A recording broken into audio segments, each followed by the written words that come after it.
things going for you? Quite well, thank you. What's wrong? Oh.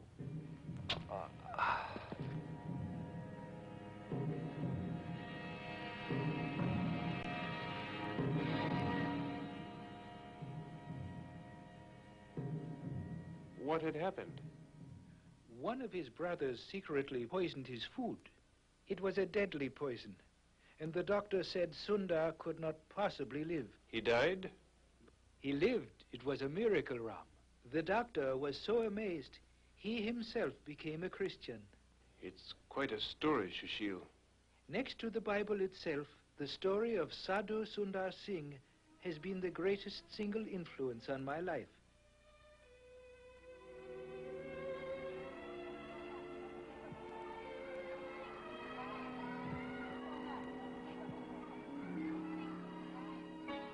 But what about these combs? They are the finest made. They will last the customer forever. Even though they are cheap in price, they are absolutely unbreakable.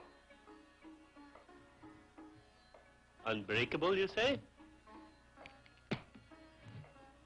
No. Of course, the combs are breakable, but for the price asked, they are really quite good. They will take a lot of use. I will buy a gross. I don't understand it. You sell, but I can't.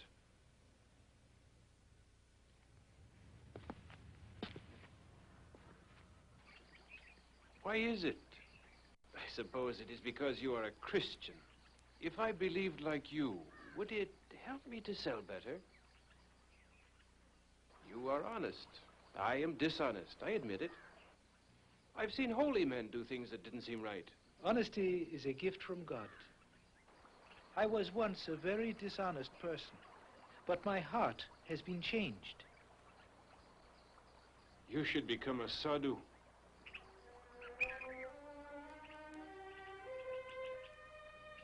This boy that you speak about, Sundar Singh, why do you call him Sadhu Sundar Singh? It's a wonderful story. Go ahead, tell it. As a boy, Sundar Singh often came with his mother to the banks of the Ganges River. But now, he wanted to be alone, in the sanctuary of nature. And he often spent many days in the forest, praying, fasting, thinking about the Holy Scriptures, seeking to know the will of God for his life. On one of his visits to the forest, he had been especially praying for the Christians in India. It troubled him to see the church becoming so westernized. He believed Christ had a message to India itself, to its people, to its culture. I am your shepherd. I will lead you. Though you walk through the valley of the shadow of death, you need fear no evil.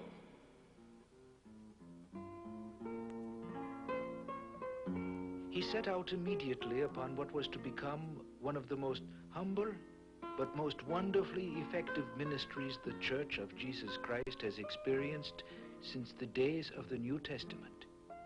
Across the country roads of India, from village to village, the young man made his way, telling people of his great spiritual discovery, inviting them to share this discovery. For God so loved the world, that he gave his only begotten Son, that whosoever believeth in him should not perish, but have everlasting life. Many of the people listened gladly to the young man's witness, and soon they were calling him a sadhu, Sadhu Sundar Singh. Yes, the people loved him, the children, everyone, wherever he went. His life was a life of joy, but there was also to be disappointment and suffering.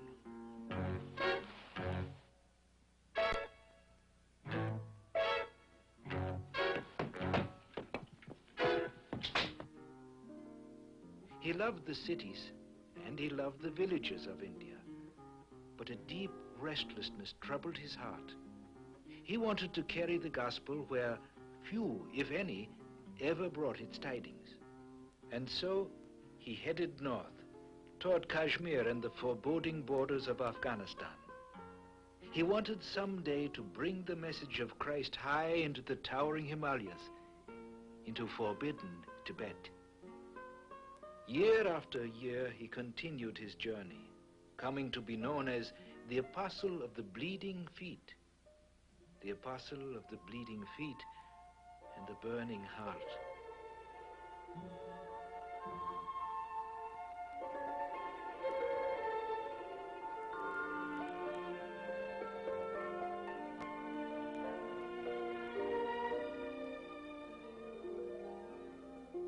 Grant me this one mercy in life, O God, that I may walk in the path you ordained for me.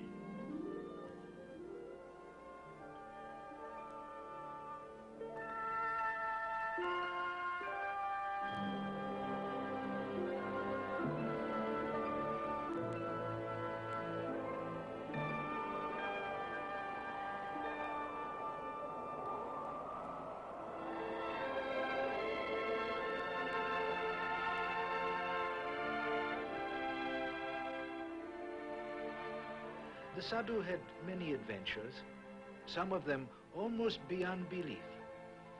There was, for example, the night he came upon a camp of shepherds and thieves, high in the Himalayas.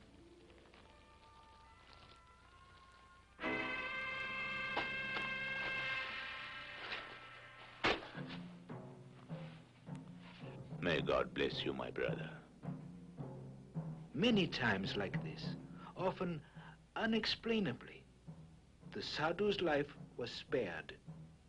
Men who hated him and planned to kill him found themselves listening to his witness. After each journey into the mountains, he returned to his beloved India. We have been offering Christianity in a Western cup, he told his friends, and India rejects it.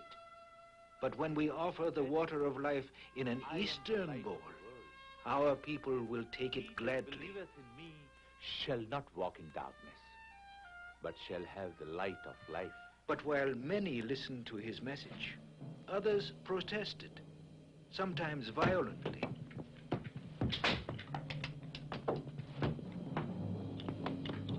He did not seek for persecution, but he always thanked God for it. We have but this one life in which to bear the cross for Christ, he often said. Lord, and to one of the least of your children, I am the least. I am the least, my Lord. Though many times persecuted by his fellow men, he enjoyed incredible rapport with the creatures of nature. Oh, Lord, how beautiful are thy works. Magnificent.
The Sadhu's fame spread across India. Everywhere he went, people thronged to hear him speak, in the humble places, in the larger towns and cities. His ministry and his exploits mushroomed into a living living legend across the world. There are many who know about Christ, but they do not know him. Just as a man blind from birth knows nothing about color, so a man without Christ cannot expect to have spiritual understanding. Christ himself first must open our eyes, then we can see. Beware of the small sins, because they are the most dangerous, like the germs that cause disease. I am glad he called me the days of my youth, leading me to use the flower of my strength in his service.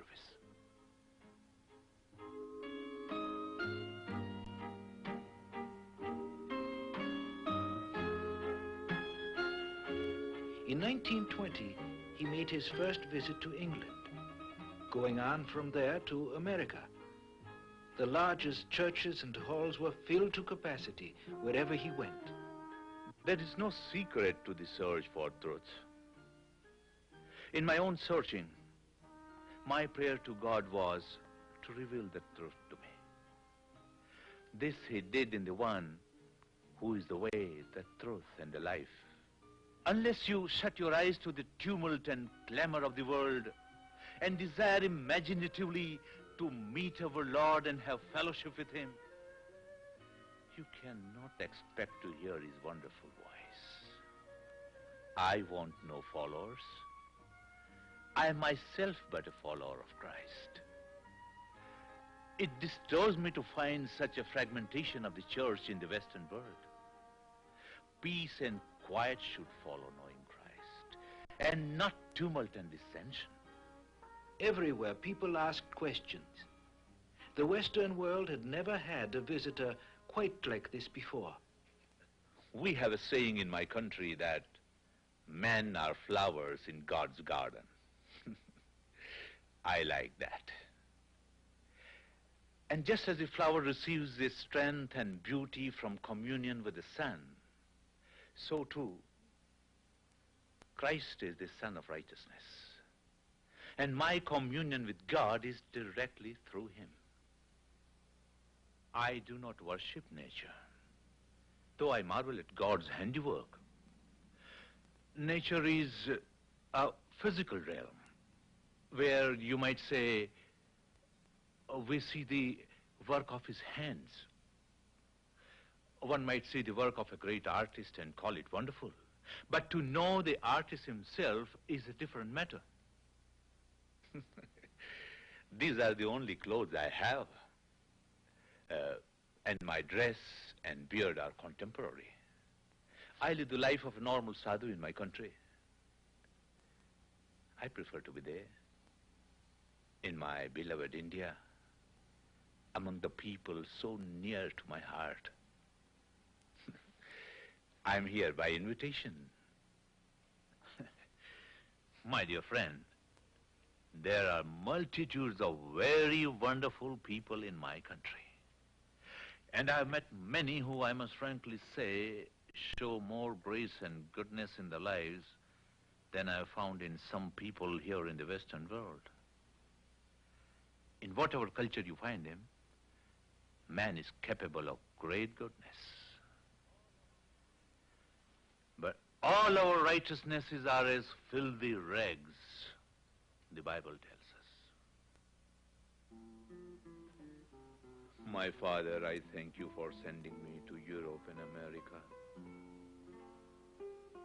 It has been a great joy, but it has also brought pain to my heart. So many of your children do not understand. They do not realize what poverty, earthly riches can bring to the life of a man. Oh, my Father. Though he received much acclaim in his many travels, the Sadhu reserved the warmest corner of his heart for the people beyond the towering Himalayas, the people of Tibet.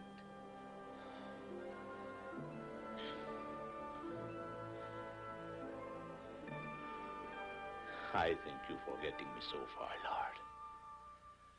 But that is where my work lies. Get me there, Lord. Let me